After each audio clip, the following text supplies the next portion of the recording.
Let's get started. First of all, thank you all for coming today. You've supported me and SOS and all these events for a number of years, and I'm grateful for your being here. This is the fourth time we've held the symposium. It was started 4 years ago by Saco Mayor Doyle and then State Senator Justin Chenette. They're both here today, and I'm glad they are. And we've been able to keep this going thanks mostly to Donna Bailey, Kevin, and me, and it's become an important event, and I'm glad you're all here.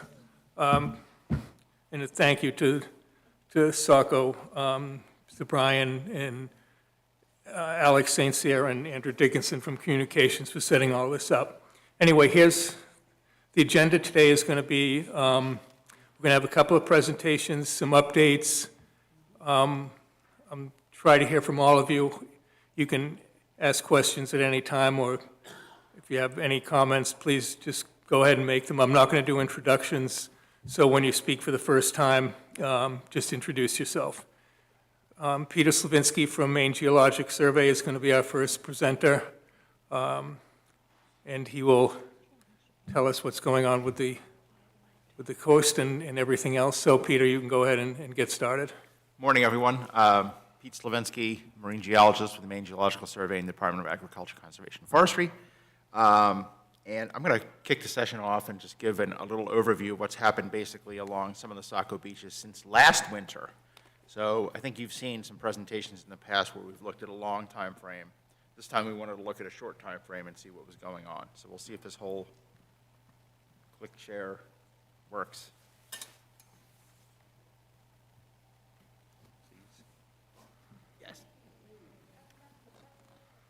Okay, but it should be on a title slide. There it is. Okay. So what I'm going to basically do is share with you for about 15 minutes some of the changes we've observed since March of 2022 through March of this year. And it's not along the entire beach. I didn't get a chance to get a survey in for the whole beach, but basically we'll be looking from about Island View up to almost Bay View. So pretty decent section of the shoreline. So first we're going to go into a bunch of graphs which show dune changes over the first part of that time frame. And what we're looking at here is March 2022, so think of the winter beach, to June of 2022. And the reason I'm showing this is I want to share with you that the dunes recover very, very rapidly after the winter events that we get. And in March of 2022, for instance, that is what the shoreline looked like in March of 2022. And up near the state park, which is where that photo was taken, you can see that I kind of tried to label things as you go up the coastline from Island View on your right-hand side all the way up to just north of the seawall along Seaside Avenue. You can see that the majority of the change to the dune from March to June was positive, and that's a great thing. About 4 feet of dune gain along that whole section of coastline. The area with the largest gain was just north of the seawall. You can see on the left-hand side of the screen, the dark green. That was due to a restoration project which was undertaken by the homeowners in that location, where they brought some sand in and they planted dune grass. What's that? I think that was done in last year. So that to me is, or maybe the year before, but the point is you had a big gain of upwards of almost 20 feet of dune since March, okay? So yeah, the numbers are on the left-hand side of that axis. You can see they go from about -10 to +20. So this is telling us that the dunes along Saco can recover after a pretty stormy winter, which March of last year was. Now, the next slide is going to scare you, because we'll be looking from June of 2022 to March of 2023. This is what happened over that time period. And the net loss was -7 feet for the whole stretch of shoreline. There's basically very, very little positive change along the stretch of shoreline. You hear a little bit where you see those white and green lines north of the state park. That's mostly in areas where trees have fallen, and the trees have actually kind of sequestered some sand at that location. But this is telling us that we've had a significant event, and that significant event, of course, was the winter storm of 2022, December of 2022, which we'll talk about in a second. Now, what I want to show you next is March to March. So this was June to March, but now we're going to look at what happened from winter of 2022 to this past winter of 2023. So again, we're looking at a net loss for the majority of the shoreline, most pronounced along Ferry Park Avenue up to just north of Morris Avenue. A little bit of gain in the dune, actually, adjacent to where the geotubes are. And we think that's due to the sand moving away from the wall and the geotube, and I'll show you some photos. But the majority of it is loss. So again, from March to March, we're looking at about minus 4 feet of loss, with some areas seeing minus 10 to minus 12 feet of loss. Some of the most pronounced loss was just north of the seawall at the left side of the screen there, and that's due to end effect erosion. And of course, that's where the dune restoration occurs, that when that gets removed, you see a big loss. So next what I want to do is kind of walk you through very quickly a little bit about Winter Storm Elliott. It was a very, very powerful southeaster, not a northeaster, but a southeaster, which is kind of unique from the standpoint of, anecdotally, we're starting to see more powerful southeasters strike the Maine coastline, and they're having pretty significant impacts on dunes and beaches. This had winds that were upwards of sustained winds of 40 miles an hour, sustained, with gusts much higher than that, throughout the time of the 23rd into the 24th. And the majority of that wind came out of the south, and then it turned to the west, hard out of the west. Wave heights during that time period peaked out at around 20 feet, so they were pretty significant in terms of wave heights. So it was a sustained event going from the 23rd to all the way almost into the end, well into the 24th, where we had wave heights exceeding 16 feet, which is pretty significant. And on top of that, it hit at a high tide. The fourth highest water level recorded since 1912 in Portland occurred during that event. So when you combine all that, we had high water, large waves, very strong winds. We had a pretty erosive storm event. So that's basically what caused the erosion that we saw. I'm going to finish by just going through some images along the beach to share with you and compare what it looked like in March of 2022, with what it looked like just 2 weeks ago. So this is looking south near Eagle Avenue of the bulkhead, and you can see the exposed geotube. And you can see that there's a dry berm with some kind of wavy cusps. We call them cusps. And this is the last of the nourishment sand kind of making its way northwards. Conversely, if you look at it just from about a week and a half ago, it's sloped and flat. So the water level actually can reach a little bit higher because it's a flatter berm. You can still see the geotube is exposed just about the same amount, maybe a little bit more in March of 2023. Now, if we look the other direction, this is what the beach looked like in 2022. There's a pretty expansive stretch of dry beach. And you can see how really high the sand levels were along the bulkhead there, where it interfaces with the dune, and the dune really isn't scarped much. If you look at it in March of 2023, you can see, first of all, a section of the geotube is exposed here when it was covered before. The sand level in front of the seawall is lower, and the dune is scarped pretty significantly. But the dune clearly grew from March 2022 to March of 2023, and that's why you had that little positive change at that section. Moving up the coastline, this is looking south near Island View. This is the eroded dune in 2022. Again, note how we have a pretty wide berm and a beach there, protective, and an eroded dune. This is what it looked like in just a week and a half ago. You can see how much lower the beach is and how the dune was scarped out a little bit more. This is one of my favorite shots because this is an area of the dune that was restored by the Ferry Beach Park Association back in 2009. Very successful project. And you can see what it looked like in March of 2022 and in March of 2023. You can see big sections of this section of the dune were scarped out and then also overwashed, where the waves actually overtopped the dune and deposited sand in the back. And that was anywhere from about 30 to 50 feet. When you went to the state park, it was up to about 100 feet of overwash. That was a very significant event as it relates to overtopping of the dunes. This is just south of the state park, looking south. That tree is for reference that I have the arrow on. Again, note the wider beach and very little scarping of the dune. This is what it looked like in March of 2023. And this is a section of where you see a lot of that overwash. I mean, that penetrated 100 feet into the trees there. Part of that is due to the fact that there is no protective dune ridge left. It literally is just gone. So we want to talk about dune restoration as part of these efforts. This is just looking north of that overwash. You can really see, again, it's just flat. There's no protective dune anymore. So we'd like to work with Parks and Lands to beneficially reuse trees to help build up that dune ridge if possible, which we've done up at Popham Beach, and we did a pilot project at Willard Beach using Christmas trees. This is looking north of the state park. Left side is March of 2022. It's the same tree that is now, about 5 or 6 feet farther back, the dune is, in March of 2023. Same tree is still there, though. This is an area of dune erosion north of the state park, and this is a little cement platform, I guess, that was in at somebody's walkway where they could get down to the beach. And you can see the arrow pointing to a section of the broken platform in March of 2022. And in 2023, you can see that there's another 5 or 6 feet easily of dune that's eroded behind that. This is March 2022 of a section where a lot of trees were taken out. And now those trees are out on the beach. The dune has migrated beyond where those trees were. If you look, they're kind of at the edge of the dune here. And right here, they're actually well behind that.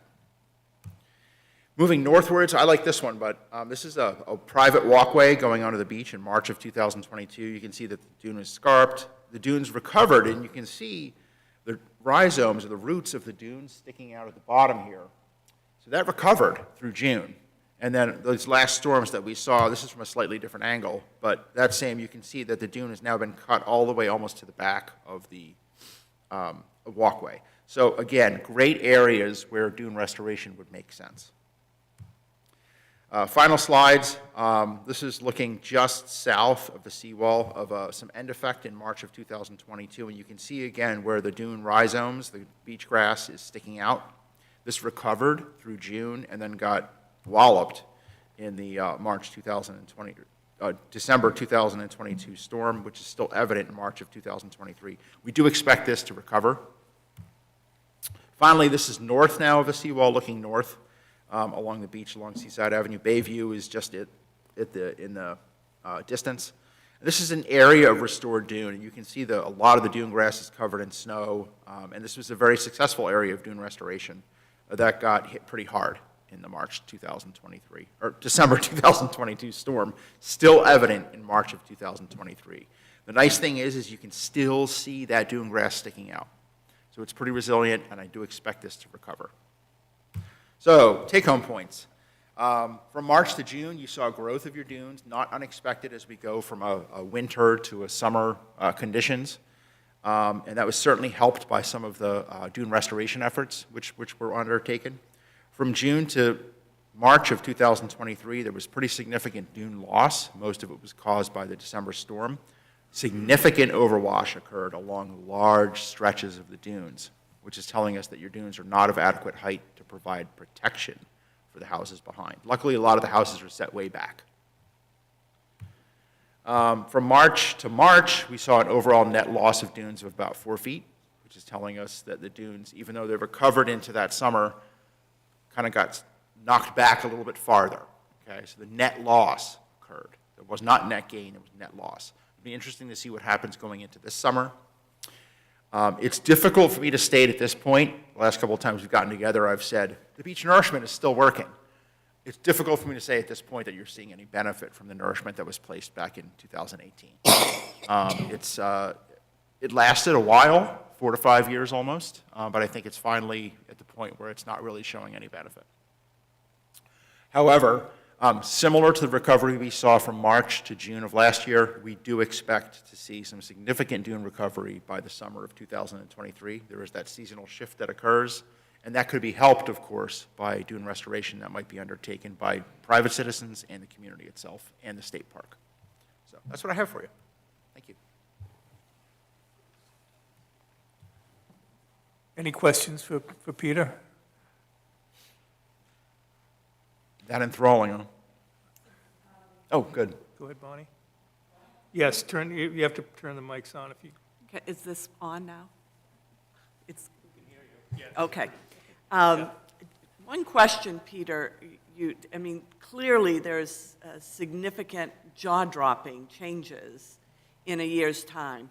But right at the end, you said something about there's, we're expecting recovery, but ongoing, it'll be a net loss on Yeah. an ongoing basis. Is that Basically. correct? Yeah, so we're going to, sorry, I'm just going to stand up so I can see you. Just like there was for Martin, each season, winter storms, my chair just, okay. Each season, as you can tell when you walk the beach in the summer versus the winter, we go from a summer profile where the sand is stored up on top of the beach, the convex shape, it's wider, the dunes kind of are not scarped, the beach kind of transitions into the dunes, and there's a nice area to walk. Every winter, and this happens at every beach in Maine, it goes concave. Right. So the storms come, it carves the sand away, it scarps the dune, it overwashes the dune, and that sand gets pulled offshore into sandbars.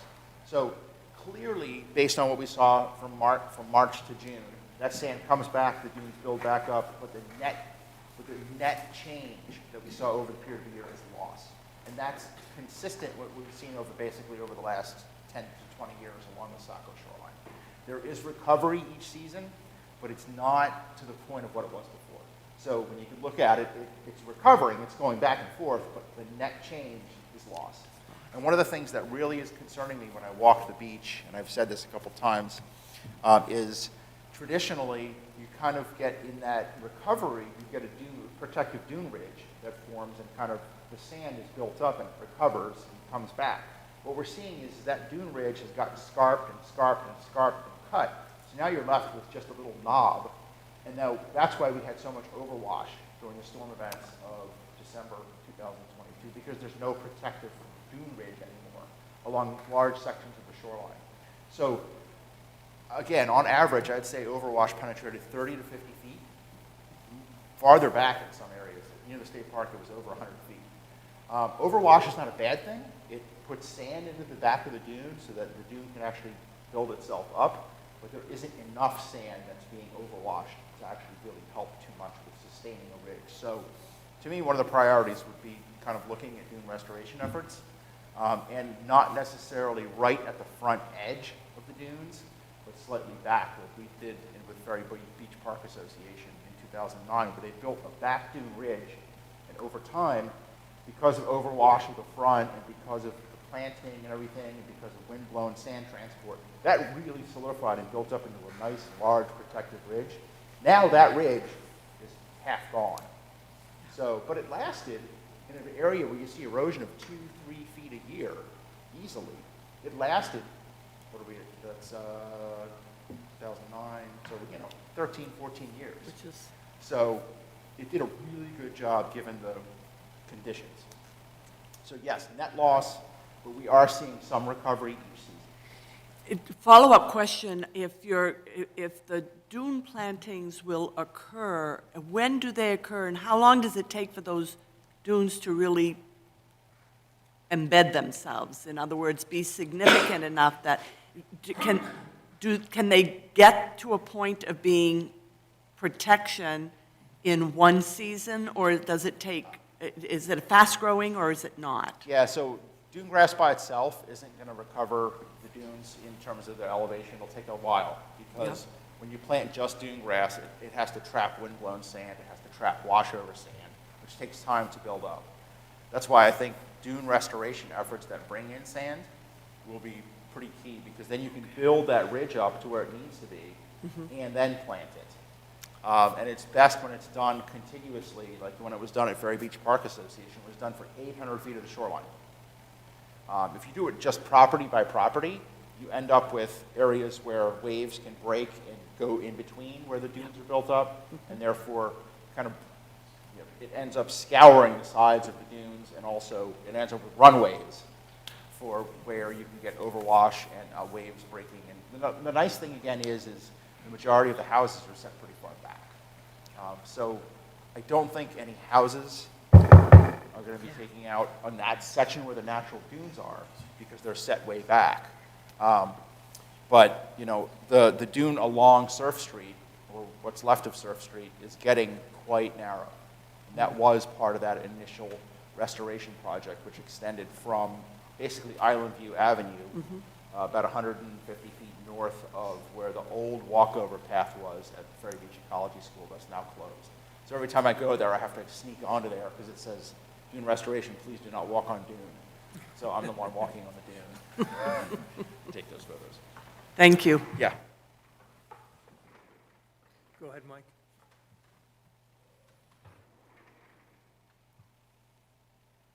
Just to kind of follow up on that, it sounds like the take-home message is that in the summer, we take one step forward, but over the winter, we're taking 2 steps back. 2 steps back, Yes. right?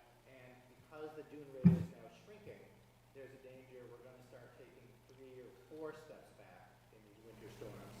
Correct. Perhaps start putting the property behind the dunes at risk because part of that erosion. And that's why you're advocating for dune restoration projects, is to stop that, those steps back in the winter, to build the ridge up, so that at least what's behind the dunes will remain protected. Am I understanding that correct? Correct for the most part. Yeah, I think there's still a deficit of sand along the beach. The benefit from the nourishment that occurred is gone, so there's now a deficit of sand, continued deficit of sand. There's still a deficit even with the nourishment, but that slowed things down quite a bit. But yeah, that's a great analogy of putting it 1 step forward, 2 steps back. The addition of sand into the system through another nourishment would be very helpful, but the addition of the sand through the construction of a dune ridge that's slightly farther back allows for the natural processes to occur along the front. Because if you try to restore the front in the regime that we're in, I think it'll get taken out pretty quickly. And that's the traditional thing that people have tried. They want to restore it along the front, like I showed at the example to the north of the seawall. That was restored beautifully. And then it just basically all got washed out. There is still plant roots in there, so that's a good thing. So that means that they'll survive. They're very, very hardy. I mean, if the roots are there, that plant will come back.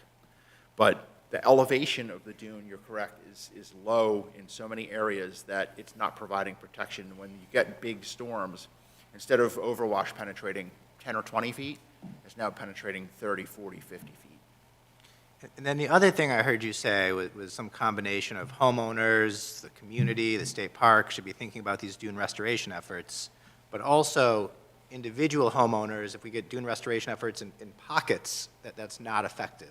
Right? It's not effective for the individual property. It helps. But for the most part, if you want to restore dune ridges, it makes a lot of sense to try to do it contiguously because it results in a much more protective system that doesn't get outflanked as easily, and also you don't end up with islands of protection. You end up with a larger area of protection. And again, the nice thing is that a lot of the properties are set 50, 60, 70, even farther feet back, which allows for a lot of room of construction of a ridge that could occur. That's not on the front. It's set back a bit. So that gives that restored ridge a lot of time to stabilize before it's starting to see active erosion due to waves, storms, et cetera, et cetera. Thank you. The only other thing I'll throw in there, I mentioned it, is pilot projects.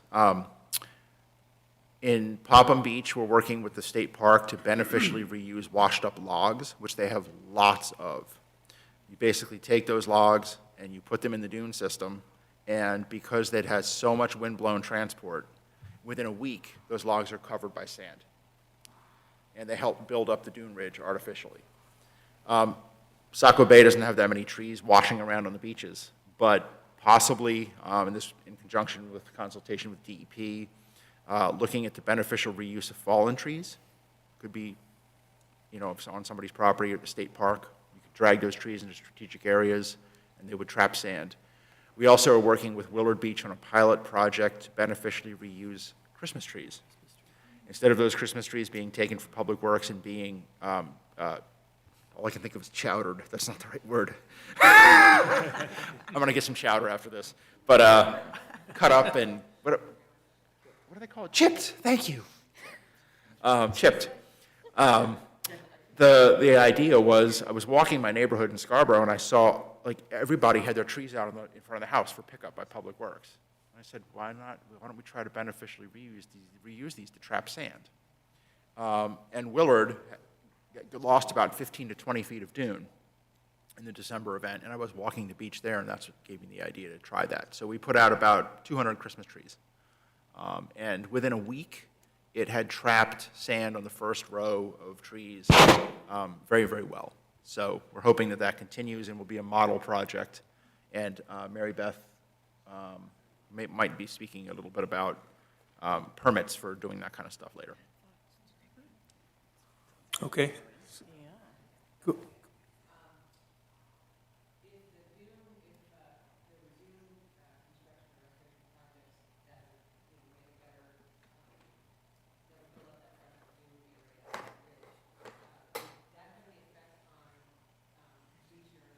efforts from, like, say, the Saco River navigation, would it lend the beach to be able to take the sand better? Would it have any effect or impact on the length of time that the sand, the beach area stays on the beach? Not really. Not really. Yeah. Two separate processes. Kind of, yeah. Okay, Great, so, thanks. thank you, Peter. Our next presentation is going to be from State Representative Lori Gramlich, who has introduced some legislation that she's going to talk about. And then I'm going to ask Mary Beth to follow up. They had a public hearing a couple weeks ago in Augusta, which I watched and was very interesting. And so Lori, you can go, and then Mary Beth, if you can just follow up with your opinions, that would be much appreciated. Great. Is this on, or do I need to? Okay, cool, great. Hi, good morning. It's still morning. Good morning. Hi, everybody. My name is Lori Gramlich, and I proudly represent the lovely seaside community of Old Orchard Beach in the Maine State Legislature, where I chair the Joint Select Committee on the Environment and Natural Resources. I've also recently begun work with the Ocean Park Association in Old Orchard Beach, where I am their new executive director. Our commitment to our beaches and our shoreline is strong. I'd like to thank David and Kevin and their team and the countless volunteers at Save Our Shores Saco Bay who tirelessly work, as you all know, to save and protect our most precious resource, our magnificent beaches. I don't have to tell you all, and we've heard it and we'll hear it again over and over, that coastal erosion, specifically beach erosion, is an ongoing issue in Maine. Coastal towns and property owners have struggled to maintain the renourishment of the beaches by adding sand to the areas whenever it becomes available. However, this alone is not a viable solution to adequately address our eroding shoreline. While we've made significant strides with climate change and more pointedly beach erosion, we still have work to do. This issue of beach erosion has been studied literally for decades. In fact, when I first was elected to the legislature in 2018, before I even knew that I would be assigned to the Environment and Natural Resources Committee, my very first bill that I submitted was a piece of legislation entitled An Act to Protect Maine's Beaches and Shoreline. I've seen firsthand in my community in Ocean Park and in Old Orchard Beach the adverse implications that erosion has on our beautiful beach, and also the potential and harm that this erosion could have on our economy. And that's something people don't normally talk about when we talk about environmental issues and certainly beach erosion. I know in my community of Old Orchard Beach, the beach is the economic driver. Our annual year-round population in Old Orchard Beach is approximately 8,500. During the summer months, we see an increase to nearly 75,000. Tourists come to Old Orchard Beach for the beach, and I'm quite certain my community is not an anomaly. Indeed, an estimated 9 million visitors came to Maine beaches in 2022 alone. So we need to assure that municipalities are able to do all that they can with all the resources possible to protect our most precious resource, our magnificent beaches and shoreline. Coastal towns will benefit significantly by being able to create soft solutions to sea level rise and coastal erosion. This is why I submitted legislation aimed to provide municipalities with the additional tools that they need to address this issue. My bill, LD 478, an act to improve coastal sand dune restoration projects, will enable our communities to do just that. Simply put, LD 478 amends the Natural Resources Protection Act to provide that the Department of Environmental Protection is allowed to authorize through permit by rule a coastal sand dune system restoration project that uses allowable biodegradable materials as a stabilization cover for the planting of native dune vegetation. And we just heard from Peter why this is so important. This legislation specifically addresses the Saco Bay area and the concerns to provide creative approaches to address beach erosion, including permitting and approvals for dune and beach restoration. I'm pleased to share with you all, with some minor amendments, this bill was voted unanimously out of the Environment and Natural Resources Committee just this week, and I expect it to pass through the House and the Senate and be signed into law, so this is very exciting news. My commitment to protect our beaches and shoreline remains strong, and I will do all that I can to assure that we can achieve our shared goals.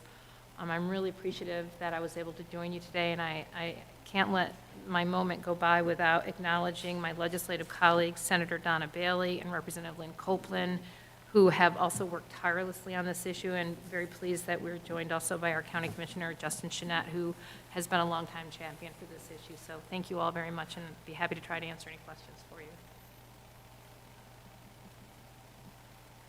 And that's the kind of presentation, oh, here we go. Is this on? No, good. Rick Millard from the Saco Shoreline Commission. I just wanted to point out that the beaches in southern Maine, in Cumberland and York County, annually in the summer season bring in about $2 billion, $1.5 to $2 billion every year. So it is a significant source of income for this area. Yeah, I appreciate that. That's precisely my point. You know, I was kind of honing in on Old Orchard Beach, but certainly I know that my town is not alone. Our community is not alone. Coastal communities are a major economic driver for tourism in the state of Maine, and it's incumbent upon us that we do everything we can to protect, not only from an environmental perspective, to protect our most precious resource, in my opinion, our beach and shoreline, but also to assure that we have returning visitors come every year to enjoy our beautiful beach and shoreline, because it is an economic driver. Thank you. Hi, Lori. So the bill itself, what would you say needs to be done to get this passed? What can we do to help, and the timing of it being passed? And The fact that it was passed out of our committee unanimously is a very good sign.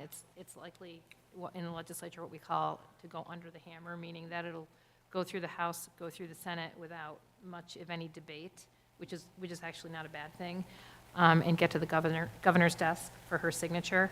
At that point then, while the bill will become law, it will go back to the department where they will implement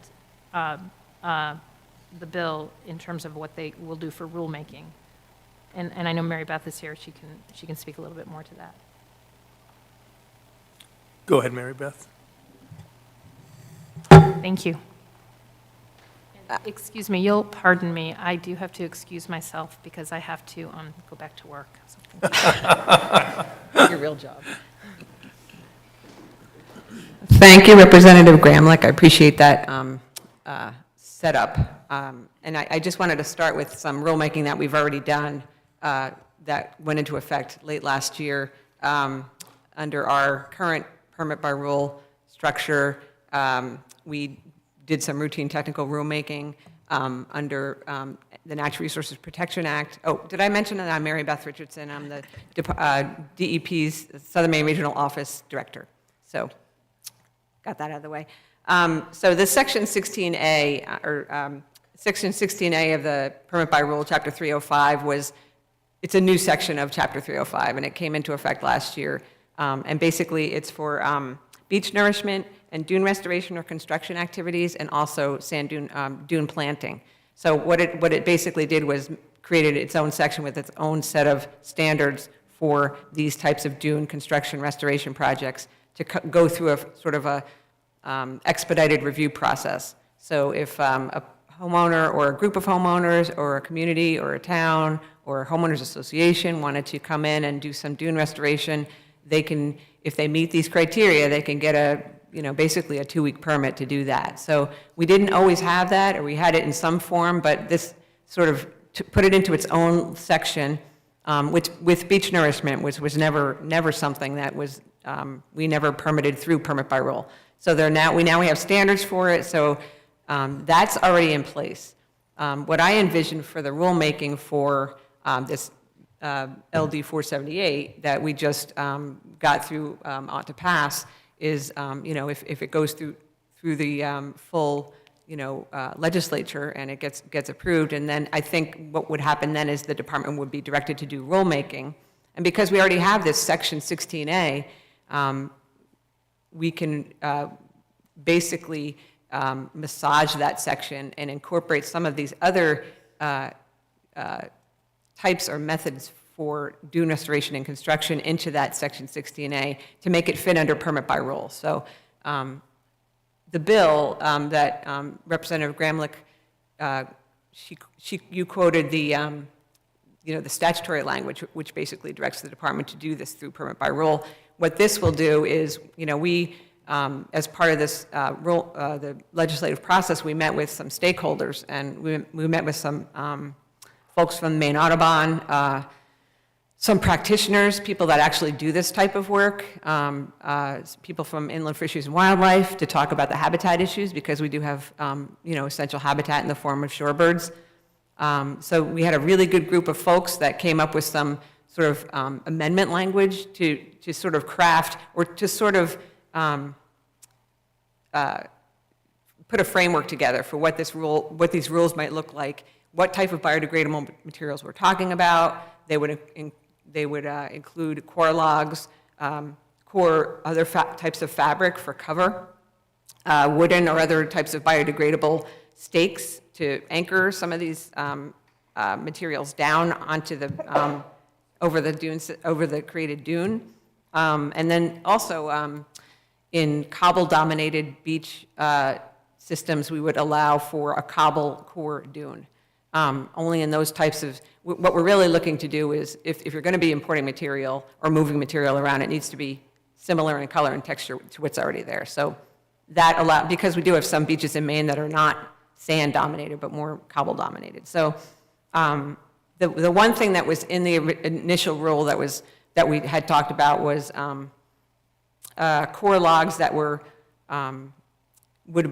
there would be an anchoring system that other practitioners from other states were telling us that the anchoring system would have to include galvanized or non-galvanized steel cables, and so we thought that was best left we could still consider it, but it would not be a permit by rule. It would be a full permit review. But other than that, I mean, that's basically what we were talking about. We did mention using Christmas trees potentially, or other trees that just had washed up onto the beach that I guess was used fairly successfully up at Popham. These are things that the rules never really envisioned when we put this together back, years ago when we talked about dune construction. So these are some other types of things that now I think we're finally coming into this period where we need other options. And so that's where we're going with this, what's going to come out, the outcome of LD 478. Did I miss anything? May I add one comment? The only other thing that applies, at least for, this is not directly related to 478, but for the Christmas tree project, holiday tree project, a solid waste permit is still needed from DEP, which does not have, it has a different review timeframe. So the solid waste office at DEP also would be looking at those projects, because the beneficial reuse of Christmas trees is currently considered solid waste. So just wanted to add that. And we're going to be having some conversations with our other sister program to potentially do some, hopefully, routine technical rulemaking to allow for some of these. And I think, there will be some criteria for it, in terms of like the amount of Christmas trees and whatnot, but, and for some oversight by your agency, but I think that's something we can probably deal with through that avenue. And I will just really quickly add, at least in the world that I've been living in the Environment and Natural Resources Committee, we most certainly will be looking at all aspects of solid waste. I'm sure you've heard some of that on the news recently. Go ahead, Rick. Also not included in the bill, and just an observation from problem that has occurred in the past. Are there going to be any provisions so that multiple properties can band together for a single permit, rather than putting a full permit burden on every piece of property? In terms of a permit by rule, we would allow one permit by rule to be submitted for, that would cover more than one property. How about the initial permit? Well, if you meet the criteria for permit by rule, there is no initial permit for these types of projects. If it were a full permit review, we would have to look at that. That would be a kind of a different situation. But we're mostly talking about permit by rule here. Laurie, are there any municipalities that have expressed interest in this, or is this mostly private homeowners or private property owners that are pushing for this? I'll be perfectly candid. I wish I could say that I thought about this idea all on my own, but I did not. This actually, although I love it, this idea actually was presented to me by a former legislative colleague, Senator Bob Foley, and I believe down in Wells, they have had some homeowners that have done a little bit of work around this. Now, in terms of what municipalities have done, I'm not aware of that, but that doesn't mean it has not occurred or that people aren't interested. I've spoken, I speak regularly with our town manager, with Diana Sanza, and she's very interested in learning more about this idea. Thanks. Go ahead, Pat. Yeah, take it. Just real quick, Saco has partnered with, if there's 5 or 6 properties that are banding together to do dune restoration, we have participated where public land is involved so that it is a contiguous dune restoration project. And just in follow-up to David, certainly in Old Orchard proper, a lot of the property on the beach are more business-oriented. However, on the Ocean Park side of Old Orchard Beach, there are a lot more homeowners. And so where I wear a multitude of hats, in my hat as Ocean Park Association Executive Director, I'm going to be having some more deliberate conversations with the homeowners, because this is something that I can see the association embracing and banding around. Definitely. Mary Beth, is this seasonal? Can this be done at any time of the year, or? There are restrictions, and so the permit by rule, the way it's set up now is your first outreach should be to IF&W first and foremost, because some of the beaches have essential habitat, and if they, if the folks, the IF&W folks know that there are plovers nesting on your beach, you will be subject to certain timing restrictions so that you're not disturbing them during that critical nesting period. So that's all built into the process. So there may or may not be timing restrictions, and then the other part of it is you should be reaching out to folks at MGS to make sure that your proposed dune project makes sense, and from a geologic standpoint.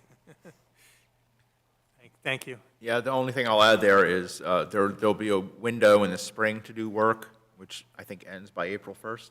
No, actually, it's October 1st to May 15th. We actually had to adjust the timing because of climate change, believe it or not, because the birds are coming earlier, and they're starting to, they're already here. I think they were. Yeah, so is it March 15th? Yeah, it's March 15th now. Okay. Yeah.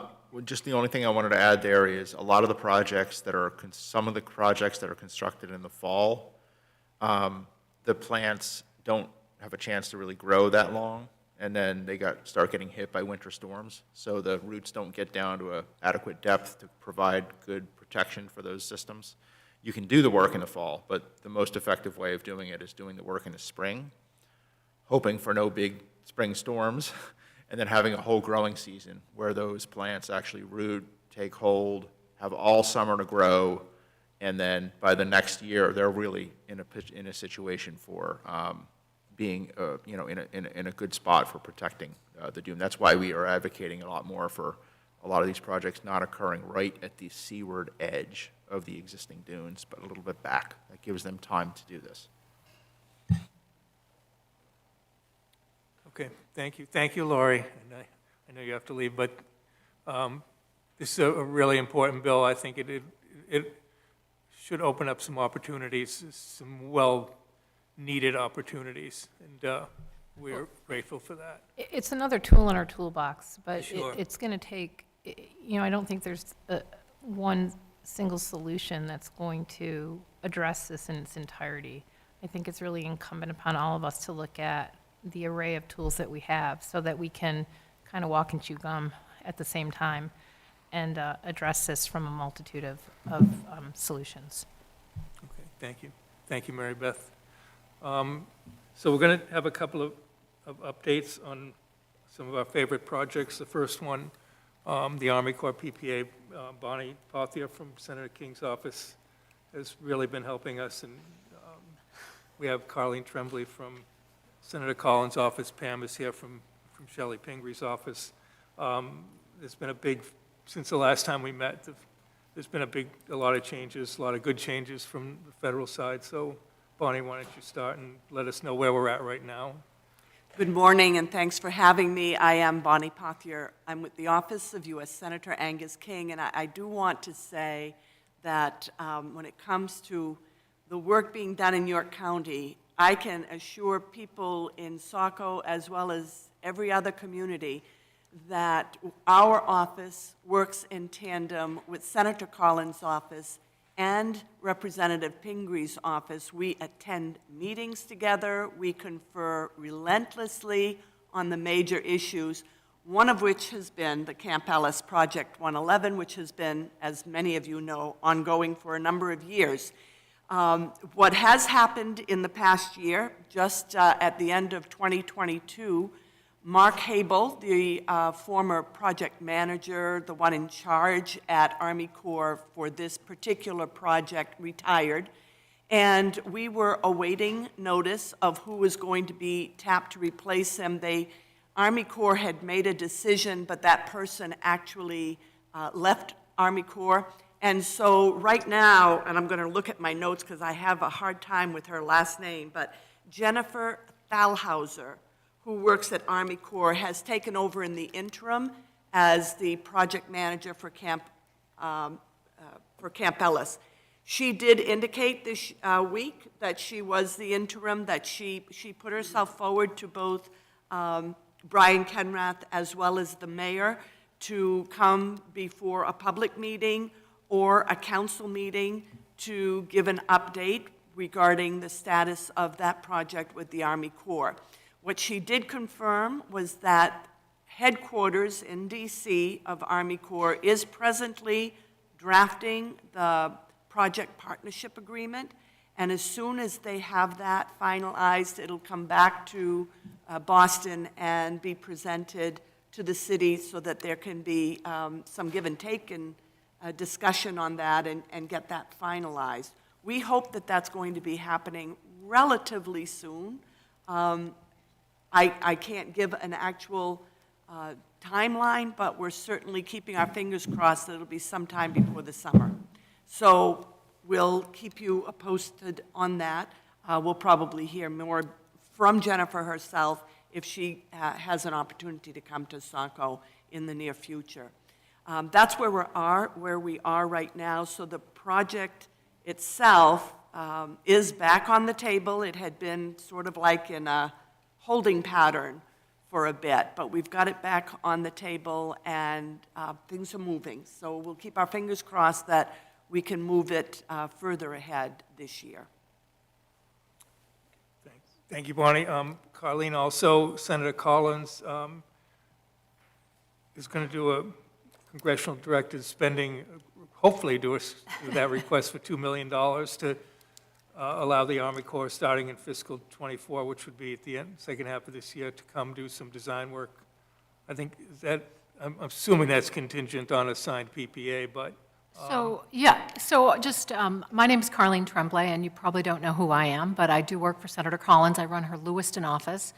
My area of coverage is Oxford, Androscoggin, and Franklin, but we are a little short-staffed in York, so I have volunteered to help out until our new person is onboarded. And this project is one I have heard about in the 30 years that I've worked for Senator Collins, and I never thought I'd be speaking about it. So having said that, we don't do much dredging up in the Androscoggin River, but I know this project is very important to this communities and obviously to Senator Collins. So I thought I would have I prepared some remarks just because I'm not in the know about everything that's happened, but the senator is and asked me to come today. So as most of you know, last year the senator worked to raise Camp Ellis's project authorization to $45 million, finally allowing for a permanent solution to the severe and ongoing erosion at Camp Ellis. This was accomplished through the Water Resources Development Act, or WRDA, which passed with bipartisan support in December. The $45 million authorized by WRDA would ensure that the U.S. Army Corps of Engineers has the full funding necessary to construct a 750-foot spur jetty off the existing jetty and replenish 365,000 cubic yards of beachfront. This is significant, but important to note that this was just an authorization, and now the Corps must use the funds from its existing budget, or Congress must directly appropriate funds in order to ensure this project is funded to finally be completed. Given Senator Collins would like the Corps to prioritize completion of this project, she has recently submitted a congressional direct spending request of $2 million to the Corps so they can begin the design process for the new jetty, which will replenish the beachfront. As Vice Chair of the Senate Appropriations Committee, Senator Collins is hopeful this request will be approved as part of the Energy and Water Appropriations Bill, but there is still a long road ahead. She appreciates the support this request has gotten from Save Our Shores as well as the City of Saco, and looks forward to continuing to work with you all to ensure this is a permanent solution to the erosion at Camp Ellis, and asked me to thank you all for your work and your dedication and your passion for the issue, and she will remain a partner and do what she can to help. If anybody has any questions about the process, I'd be happy to try to answer them. We're in the middle of CDS, or Congressional Direct Spending, requests right now in all of our offices, so it's a very busy time. We're reviewing hundreds of applications from around Maine. This one is a directed one from Senator Collins to the Corps. So we're very hopeful that it will come to fruition. And again, if you have any questions, I'd be happy to try to answer them. And I do have to leave. I'm sorry, right after, as I have another meeting, but I'm happy to be here. Is there a timetable toward it, so we might know So when? this process, over the last few years has changed and been different. It passed last year at December 23rd. So it was a long process. Senator Collins and her chair of appropriations, Patty Murray, have committed to trying to make this process better, more streamlined, and hopefully they can do that together. And hopefully this will, I think we are telling folks that this process will bring us probably towards the end of the year, that we'll find out about funding of the different projects, but that, and then funding would, if they were successful, would be received sometime, early summer of next year, once it gets through the process. So that's sort of where we're at. Thank you for coming too. Certainly. I just want to know, Pam, do you have anything you'd like to add from? Pam's from Representative Pingree's office, but No, I've been involved in the project for we know you have. 11 years. I've been working for the Congresswoman, so we're very anxious. She's very anxious.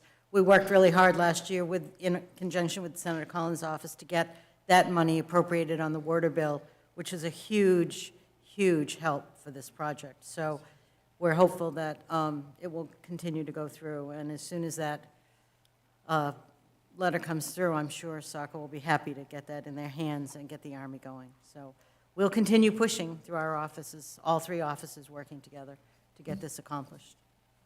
So does it have like a red tab on it? So when when you look at that pile, it's probably like 600 projects that, there's some way that ours gets distinguished. Well, I can tell you the fact that Senator Collins herself requested that $2 million appropriation to Army Corps, that's a red flag across everybody's zone. So, we can certainly let her know how much we appreciate that. That's for sure. We do. It certainly is appreciated. Does that include a review of the existing design, or does that have an allowance for a review of any technology advances that have occurred since the report came out in 2005? I do not know the answer to that question, thank you. but we can certainly try to flush it out and get back in touch with you, David, to maybe answer that. I think a lot of that's going to I mean, this is hash out just, with the PPA. yeah, and also just to try to get this going. That's obviously, right, Yeah. the biggest factor here. I know normally we would have to put in for the 2 million, and the fact that the senator did it, I think is, Right. says a lot. And her position on appropriations is very important to this process. And the fact that she is the vice chair and works well with the entire appropriations committee is a big win, really. It's a Absolutely. big win for Maine, so. Okay, well, thank you. Moving along, Kevin Roach is the president of SOS Saco Bay. He's going to deliver a brief update on the dredge. We were able to, York County purchased a dredge for us last October. Kevin will tell you where we're at with that right now, and hopefully that, combined with some of the other things we're talking about, will help make things a lot better. Go ahead, Kevin. Hello? All right. Speak up here because I can't see a lot of people over here, and I'm not that tall to begin with, so.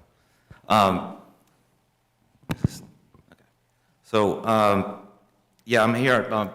Thank you for everyone for coming. I mean, we talk to a lot of you, almost weekly, so thanks for putting up with us and our pestering of lobbying different parts of government and organizations. So I'm here to speak specifically about the dredge pursuits. SOS Saco Bay, pursues, every faction of trying to save the shores. And so it involves the Army Corps project, Living Shorelines concept, supportive of that, and then also the pursuit of a dredge. So we are the organization that, my phrase here is that we're the dog that caught the car. That we are successful collectively with governments, with York County government, to get the dredge approved and voted on back in October. So a quick update of the dredge itself. The dredge was manufactured down at Ellicott Dredge down in Baltimore. I got my first-hand look of the factory back in January, and at that time it was about 3/4 done. Now the dredge has been completed, and it will be inspected. I believe this is hot off the press. Justin, you can correct me if I'm wrong. The county has found an inspector to go over the dredge down on site in early April. And then that should not delay anything. I don't know if the city's heard anything from their side, but the dredge will be delivered sometime in May, maybe June, to Public Works. It'll be landlocked on there till about next summer, due to the fact that there's going to be no jobs really ready. There's a couple of 10-year permit jobs that you could theoretically have ready by this coming winter, but it's more conservative to just plan for the next dredge season, which would be November 2024, I'll get into the authority right now of the authority running the dredge. As Peter Slavinsky had mentioned before, that one of the key parts of, one of the key factors of these last 5 years of beach stability, if you call it that, before we start losing, has been that dredge of sand back in 2019, late 2018, beginning of 2019. And it kind of proved an overall point of us at the time, not as this organization, but just people in general. When we dredged the Saco River, it wasn't going to last. The beach itself at Camp Ellis was predicted to last 1 to 3 seasons. It lasted a little more than one, a little more than a year. However, that sand definitely helped northward, but the key was moving that sand, and that's where we think this dredge will help, of course, all southern Maine beaches, Saco Bay, and even further north when needed, or dredging harbors as well. So I just want to emphasize, sorry that little spiel there, but I just want to emphasize, time's up. Time is up. You know, we are going to now lose a lot more without that sand out there. So we got the Army Corps project at Camp Ellis, but Saco itself and Saco Bay is going to need this dredge very, very soon, because it starts with sand movement and getting sand in place. So in terms of the authority, we set up, you know, we're SOS Saco Bay. I don't even know how to drive a boat, so I'm not a dredge expert or guy at all, and nor is our organization. Our organization is an issue advocacy group for the shoreline. But that said, we did set up the Southern Maine Dredge Authority with the state. We have expert attorney signed up, basically, Freddie Flaherty. Their guidance will be to set up our board. We believe that we're going to be pursuing a board that will be made up, maybe a majority will be from municipalities, perhaps the harbor masters, or someone that's connected to the municipal government. We believe Saco, Wells, Scarborough would be prime municipalities to be on the board, but we wouldn't mind Biddeford, perhaps Old Orchard. I know they don't have a harbor necessarily, but Biddeford, Kennebunks, potentially York, we've engaged. So we've engaged with most of the Shoreline Commission and the municipalities in the southern Maine. From that board setup, we need almost an immediate recruiting and hiring of an executive director. The executive director has kind of two goals: as a sales hat on, to accumulate jobs and opportunities, but also to organize the actual setup of the dredge, including accessories, support boat, pipes. And with that, we just submitted through the congressional delegation, Senator King's specific, what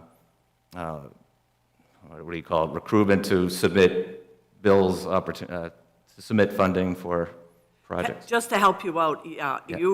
what you requested from our office and we have submitted is an allocation from the congressionally directed spending, similar to what Senator Collins did, the $2 million for the Army Corps. This is a smaller amount. This was specifically requesting the money to get a supply boat and some equipment to support that dredge. The dredge doesn't operate on its own. It needs a supply boat and other equipment. So we are in the process right now of reviewing that request. Yes, thank you. We just got that in on Thursday or Friday, so that just went in. Because we didn't get with the bid with the county, we did not get specifically the support boat included, but we do know it's needed. It could be a rent to hire, or it could be buying a used or a new boat, so we submitted funding for that, plus pipes, plus maybe enough for a survey boat. So that's in process right now, but we continually to look for funding of that. The value of the dredge itself could be a loan value to bring in other equipment as well, but that will be the role of the executive director and the authority to make those business plan strategic decisions as well. We've gotten, over the years now, but we've gotten great help from the state, from, Donna, Lynn, Lori, Maggie too, and support, but we might be looking for, state funds as well, in their climate initiatives as well to help with the setup. The city of Saco has funded, for this fiscal year there's still $170,000 of funding for the dredge setup. We'll be asking in April that carries over, and if not, also some additional funds for the setup as things go forward here.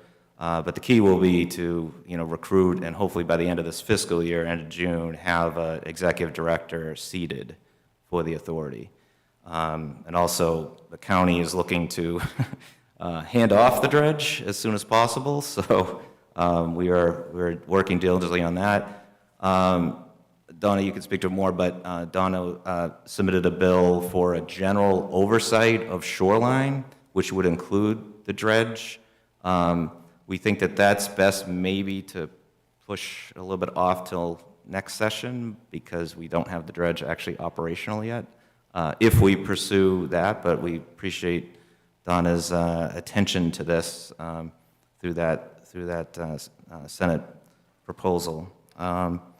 Otherwise, it's just day by day trying to get herd everyone together and get this dredge successful program going. So, take any questions. So I have a question for Brian, since he's representing the state in the governor's office. Are there programs that we might be able to tap into for not only the dredge, but anything else that was talked about here today? I mean, I know in the past you've talked to me about them, but we've never really pursued them, but we would if you felt that we had an opportunity to maybe get some help. Sure, yeah, and I appreciate the opportunity. So I'm Brian Ambret with the Governor's Office of Policy Innovation in the Future. I'm the Climate Resilience Coordinator, and in that role, I help support the Community Resilience Partnership, which is one of the grant programs that helps support the state's climate action goals, in particular supporting municipalities and communities across the state to do the kind of work and the kind of planning that you all have been busy on so far. So the partnership offers grants to communities of up to $50,000 to individual communities and up to $125,000 to consortia of multiple communities. So that's the budget we're working with and through the Community Resilience Partnership. And to the extent that that helps you with some of the planning, particularly helping you sort of incorporate projections of climate change and sea level rise into the operations you expect to do, like that, let's have some conversations about that for sure. There are other modest grant programs around the state for planning, the Shore and Harbor Program and the Coastal Communities Grant Program. Those could be helpful too in planning. Those are smaller than the Community Resilience Partnership in general, and so really aren't going to be too much help, I think, on the capital side, but certainly on the planning and development side. The big opportunity that's out there right now federally is the National Coastal Resilience Fund. That has $140 million in it this year. It's a nationally competitive grant opportunity for projects, significant projects along coastlines that help advance both community resilience and nature-based solutions and natural habitat benefits. So, working to restore beach dunes, I think that fits that program probably fairly well. Abby may know more about this program than I do. So that's a big opportunity, and I think that funding is going to be there for the next several years as well. So, some work to get your ducks in a row for a larger application like that would be probably well-founded. Okay, thank you. Go ahead, Justin. Does that work? Oh, there we go. Okay, perfect. Thank you, David. So I'm County Commissioner Justin Chenette. I represent the communities of Saco, Old Orchard Beach, Hollis, and Buxton. Just to kind of build off what Brian said, Old Orchard's going through the process now for the Community Resiliency Grant program. I think they're aiming for the $50K, but it seems like because we're involving multiple communities in our instance with the dredge, that $125 might be possible if we work with various partners. So Old Orchard's in the middle of that process now, so we can kind of see that play out if that's helpful as we sort of look at that as a potential funding mechanism, which is really important. Just to build off what Kevin indicated, and that was really helpful to kind of break down what the county's role in this process. The inspector, just so everyone is clear of what that process looks like, the county manager, Greg Zinzer, did enter into a contract with Walter Dynacola of QEA LLC because he nor I or any of the commissioners are experts in dredge technology. We just want to make sure that our investment is sound before we just give the final sign off to the project and it comes to our beautiful community. So as Kevin indicated, we do anticipate that over the next couple weeks. So it shouldn't delay anything, but you know, we'll follow that very closely. We can continue to get updates from Greg and from the county. I know commissioners are very interested in seeing this through to the end. I don't necessarily share all of their same thinking in terms of sort of set it and forget it in terms of the county's role in this process. I think we still need to be part of the conversation. I think that coordination that we have been doing is really critical, and I think going forward with the establishment of the authority and the nonprofit, I think the county needs to continue to play a role in that, and seeing that the investment continues to go forward and that we see it implemented appropriately. So I know others will eventually share that same philosophy, but it's a process. But I know they're continuing to ask questions, and really appreciate SOS Saco Bay's leadership on this coming forward before the commission. I know Kevin and David and others came before us and continuing to provide updates. I think that that's their expectation just going forward, is anytime we can provide updates to them of this, how this process is playing out, they really appreciate that. And they're really continuing to look for continued ways of being partners in this process. And I think just going forward on a global level, I know the county historically hasn't necessarily played a large role in climate efforts, but I think through the Southern Maine Planning and Development Commission, I know Abby's going to speak to it in a little bit here, the county has a role to play in that commission. I serve on the executive committee of that commission representing the county, and I know through that mechanism, there's a lot of great climate initiatives taking place, as Abby will probably indicate, and we're really proud of that commission's effort. So through that commission, the county can continue to play a role in looking at how we can be stewards of our environment and continuing to tackle climate mitigation strategies. Thank you, David. Thank you, Justin. I want to make sure we have some time for Abby, so I'm going to ask her to speak. Oh.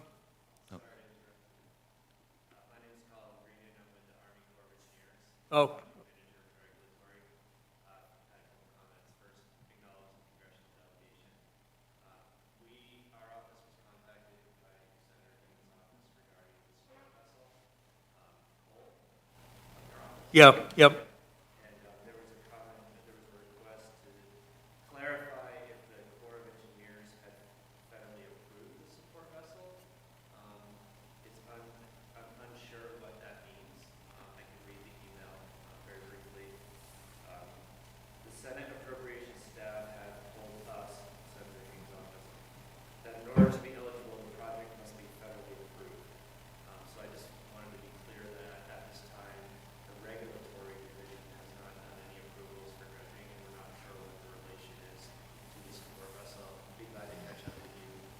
Okay.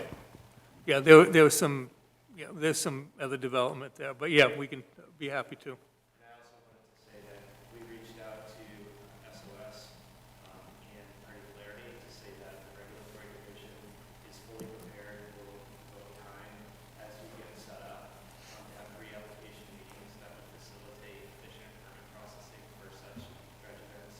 And I just want to reiterate that to the group here today that the regulatory division, the Maine project office, I would assume that the Maine DEP would also be on board with meeting them early and often. Thank you. Thank you very much. Can I follow up with what Colin just said before it's me, Mary Beth.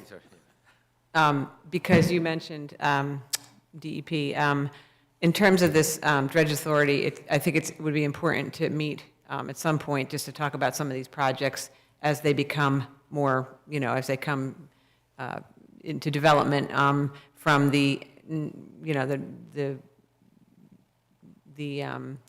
land resource side of things, but also the solid waste side of things, because I think it would be important for the executive director or people that are sort of driving these projects, forward to understand what the beneficial use rules, how they apply to some of these dredge projects and where the material gets deposited. And so that's just something we're happy to, meet with you folks to talk about those things. Well, we would like, as soon as May, board seated, maybe the executive director has been selected, but the dredge will be here. I really envision some sort of meeting, first meeting here that DEP would be, you'd be invited, Army Corps, delegation, just have that initial launch meeting, because again, David and I are just not the dredge experts, but we want to get this all set up and then launched, favorably with all questions and everything put out there. Yep, so, but thank you. And I met some of the Army Corps up at the Harbor Masters annual meeting, and that went very well in conversations with the Army Corps. And then this was just filed on Thursday, and we're trying to select a category, and it was under the kind of the Army Corps umbrella. So we're working out those details of making sure it qualifies. But thanks for coming, Colin. David, I'll hand it off to Abby, but I do want to, last thing I'll say is that one big thank you for this dredge to even launch really goes back to the work that Abby and SMPDC did back in 2017, 2018. And the proverbial air came out of the balloon of moving forward because Saco and York end up getting our dredges. So, but now we're 5 years later, and more it's already needs to be done again. So, but a big thanks to Abby, and I'll hand it off to her. So let me just briefly, Abby's been working on a climate-ready coast project that covers a whole bunch of areas from, I believe, Kittery, maybe up to Scarborough or close to it. And it's a great project. I've seen several updates on it. I just received one yesterday, which was really good, and I'll share with this group afterward. But I asked to come here and update it and explain it, and please do. Yeah, thank you, David. Can everyone hear me? All right. Is Yeah. it on? It looks like it's on. Oh, there we go. Is that better? Yep. Yeah. Okay. I'm Abby Sherwin. I'm a senior planner and coastal resilience coordinator with Southern Maine Planning and Development Commission, which is a regional planning organization serving Saco as well as the other Saco Bay communities in all of York County. And we are working on a number of coastal resilience and climate resilience related efforts for our municipalities right now. And I'm just going to give a very quick overview about one of our regional projects, which is called the Climate Ready Coast Southern Maine Project. And it is funded by the National Fish and Wildlife Foundation's National Coastal Resilience Fund, which is the grant that Brian mentioned a few minutes ago. And it is a 2-year planning project to develop a regional coastal resilience plan for coastal York County, and a little bit into Cumberland County as well. So it does cover, as David mentioned, the communities from Kittery all the way up to Scarborough.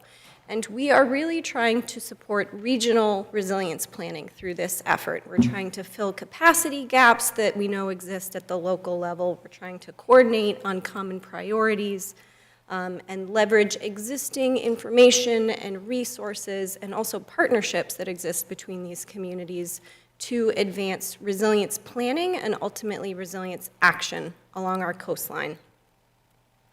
So the overall goal is really to develop this regional coastal resilience plan that will identify local and regional needs, priorities, challenges, as well as specific projects that could be undertaken in the region to advance resilience planning. So we're looking at everything from policy-related matters to land conservation, land use planning and zoning, and then on-the-ground infrastructure projects with a very strong emphasis on nature-based solutions to address coastal hazards and climate change.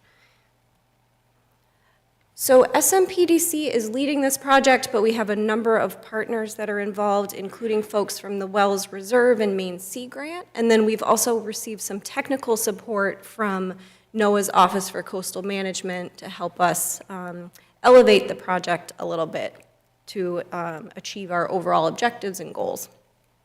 So we have a working group and an advisory committee that is helping to steer the direction of this project and make sure that our process and ultimately our deliverables are reflective of what the needs are on the ground here in York County.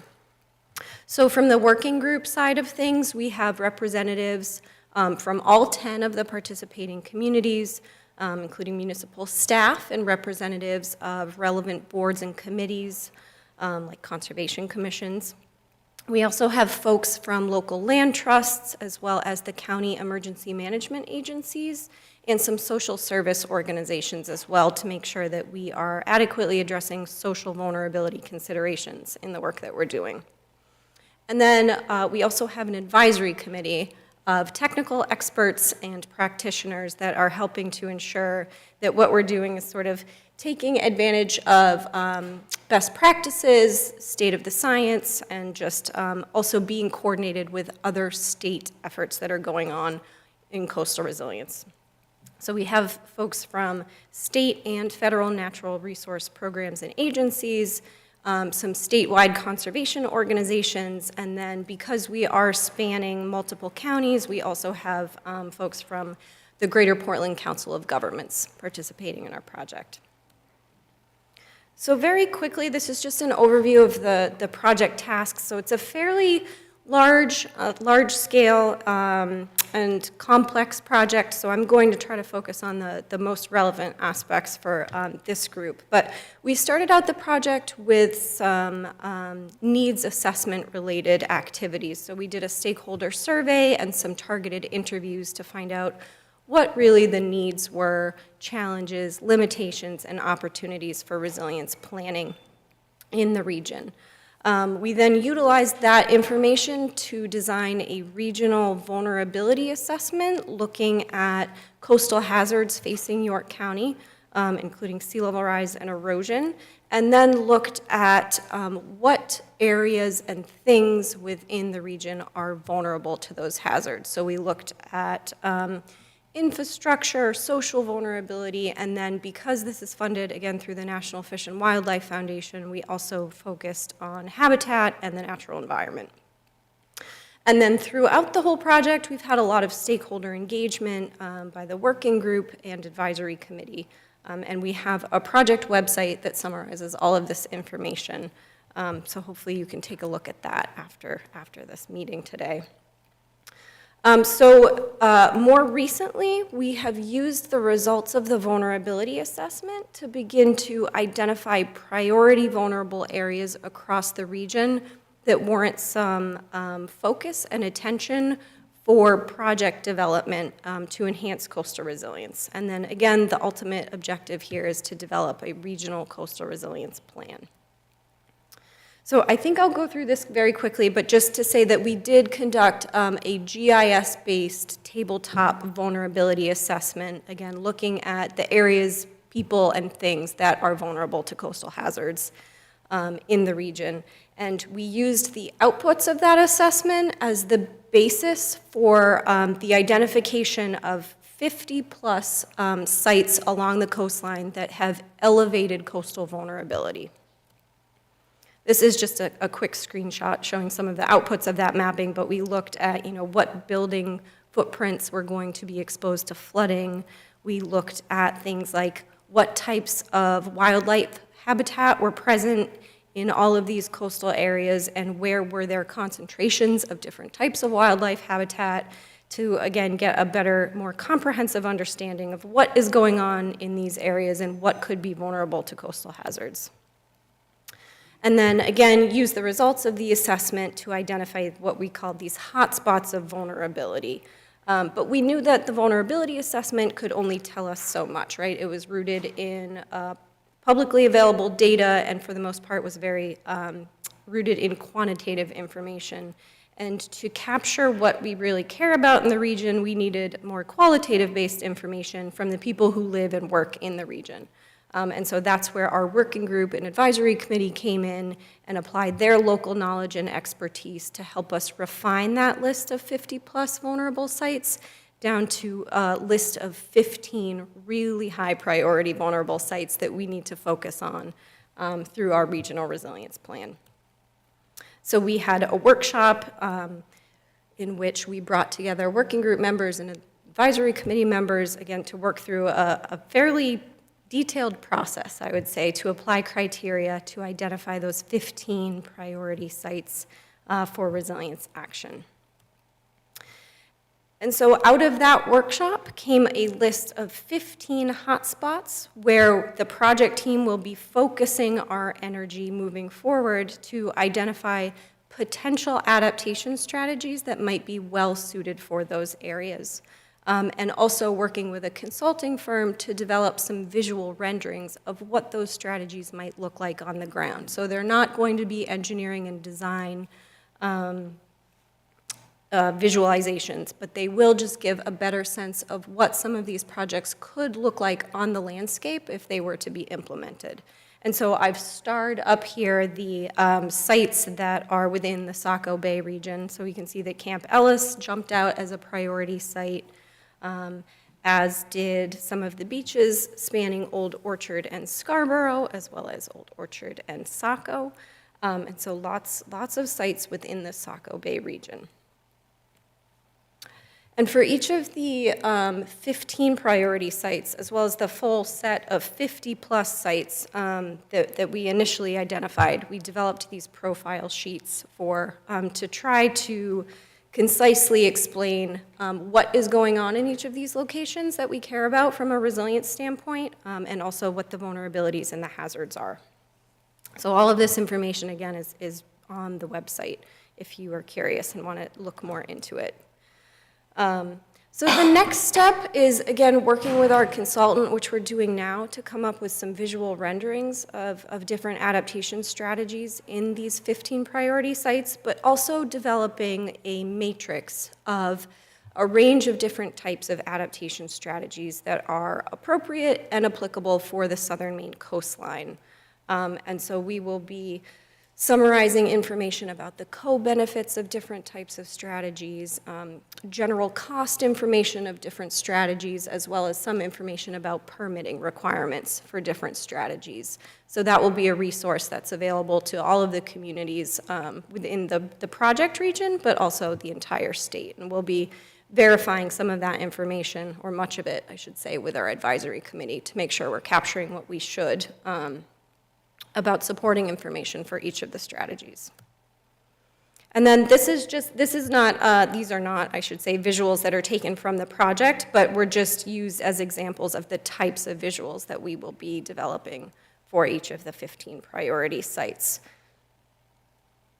And so all of this information, again, is going to be summarized in the Regional Coastal Resilience Plan. We will capture information about the adaptation strategies, all of the vulnerable sites across the region, with a focus, again, on those 15 priority sites, and then include recommendations for how we can advance resilience planning in the region, and with a focus on nature-based solutions. And then I should say that, so the National Coastal Resilience Fund that Brian mentioned has 4 sort of sub-pots of funding within it. So the first pot is planning, and that's the pot that was used to support this project. The remaining 3 pots focus on preliminary design and engineering, final design and permitting, and then actual implementation. So one of the major objectives of this project is to identify some initial sites and projects that could then move through that project pipeline of funding through the National Coastal Resilience Fund. So we're hopeful that this will sort of initiate some of those projects and that we can support some efforts to move toward implementation. So that is a very quick overview. So if anyone has questions, I'd be happy to answer them. When do you anticipate the report being completed? Excellent question, David. Sorry about that. So we are targeting this summer for completing the report. Yeah. You guys have done an amazing amount of work. You can follow it on the website of SMPDC, and I'll send some links that Abby provided just the other day. I'll get the ones that you starred, and you can take a look at it. But it's pretty cool what you're doing. Thank you. Very Team effort. important. A lot of people involved. I have a follow-up question.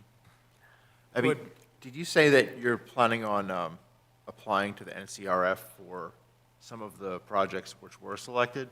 Yes, we have been talking about that as a project team, so trying to craft, so the funding opportunity right now is open. There's a pre-proposal phase and then a full proposal phase. We are working to put together a pre-proposal that would say, basically, we want to do some preliminary engineering and design for some of these projects at these sites.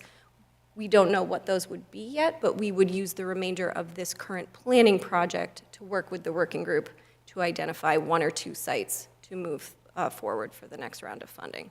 Okay, thank you. Any other questions for Abby?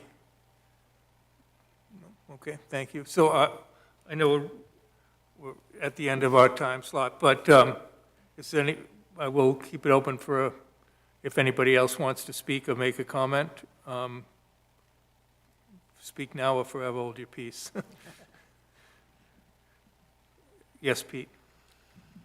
Good morning, everyone. Peter Hanrahan with Hanrahan Environmental. Just want to mention that last September 27th, we had our first annual coastal conference. Heard from many of the people that you've heard from today. Ironically, we're having it again on September 27th, 2023. Just by coincidence, it's the same date. It's not going to be the same program, though. We want to keep that fresh and keep it moving. But we had about 100 people at the event, and we also, what was really, I thought was great, we had 4 educational groups. We had Thornton Academy was represented, Kennebunk High School brought a delegation, the University of Maine, Orono brought a delegation, and the University of New England sent folks. So we're looking to build up the student participation, and we're hoping that we even have a student track, because they're really our future. You know, people like me who aren't buying green bananas, who are kind of circling the drain, we need to pass it on. We need to pass this on to these folks. So I have copies of the call for abstracts here, if anybody would like one. If not, you can find it on both the Ferry Beach website and also the SOS Saco Bay website. Looking to build on the success we had last year, and we appreciated so much. Everybody, many people in this room participated, and you all made a difference. So we're back, and we're going to be back soon. So thank you. Thank you, Pete. Yeah, I concur that several people in this room were part of that, and I thank you, and thank you for continuing to support us. You know, answer every call, and I'm incredibly grateful for it. And I'm looking forward to that. We'll provide some information going forward to this group. I have a mail list, and as plans firm up for it, and I'm totally in agreement on the student track. I think that'll be a great idea. So, anybody else? Pat, take it.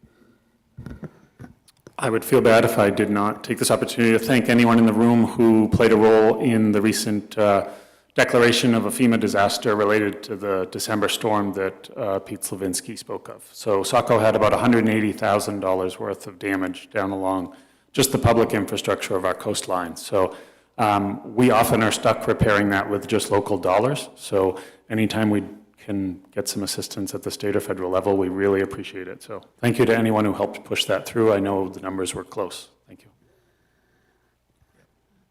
And there was a lot of damage too. And so, and I also wanted to, thank Pat. Brian's not here, but the city has taken an incredibly generous role in supporting the dredge. And, they've worked with Kevin and myself and Rick Millard, and it's just because we were able to work together that, this is going to happen, so I appreciate that. Anybody else? To thank Mayor Doyle, Councilor Berman, and the council, and the various organizations that are connected to Saco specifically, because these conversations have opened the door to have positive conversations going on in the city about trolley service, a possible Harbor Fest down there this summer, the wayfinding signage down at the shoreline, just general economic positive vibe opportunities because of the progress everyone here is making to save, particularly the Saco shoreline. So thank you. Agreed. If not, then I guess we're done, and thank you all for coming, and I really appreciate it. The speakers, Mayor Doyle, did you want to say anything? It should be noted that, a lot of stuff that's going on, I think we're seeing a lot of positive movement, the dredge, other things going on at Camp Ellis, and, I know the mayor and Brian have both made it a priority, and the support they give, these projects and the idea that we can, redevelop the shoreline is very much appreciated. It wouldn't happen without that leadership, so thank you. Those are my last words. All right. Thank you, you. everyone.